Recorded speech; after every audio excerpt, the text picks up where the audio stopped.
네, 지난주 중대재해처벌법 위반 혐의로 업체 대표가 재판에 넘겨진 첫 사례가 나왔죠. 노동부는 기업들이 안전보건을 전담하는 최고 안전책임자 CSO를 선임해도 대표가 처벌을 무조건 피할 수 있는 건 아니란 점을 분명히 했습니다. 김지수 기자입니다. 유해 화학물질을 함유한 세척제를 사용해 직원 16명이 급성 간 중독 판정을 받은 두성산업 대표가 지난달 27일 재판에 넘겨졌습니다.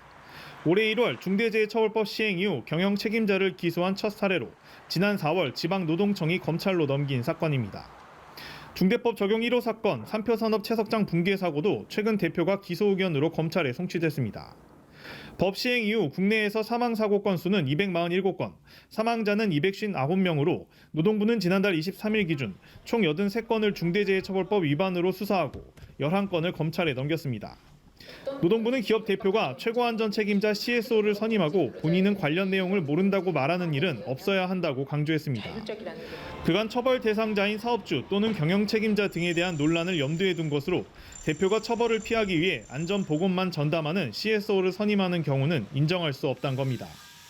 안전과 생산을 분리해서 생각할 수 없는 현장 상황에 맞춰 인사, 징계, 작업 중지 지시 등 실질적으로 사업을 총괄하는 사람이 누구인지 확인하는 과정을 거친다는 설명입니다. 안전만 담당한다라고 해서 그 CSO를 이에 준하여, 근데 대표이사에 준하는 사람이라고 해석할 수는 이제 없습니다. 대표이사에게 보고하고 대표이사가 최종 결정하는 구조를 쉽게 찾아볼 수가 있습니다. 다만 노동부는 경영 책임자가 취하지 않은 구체적인 안전 보건 의무와 재해 발생의 인과관계가 인정된 경우만 처벌한다는 점도 강조했습니다. 연합뉴스 TV 김지수입니다.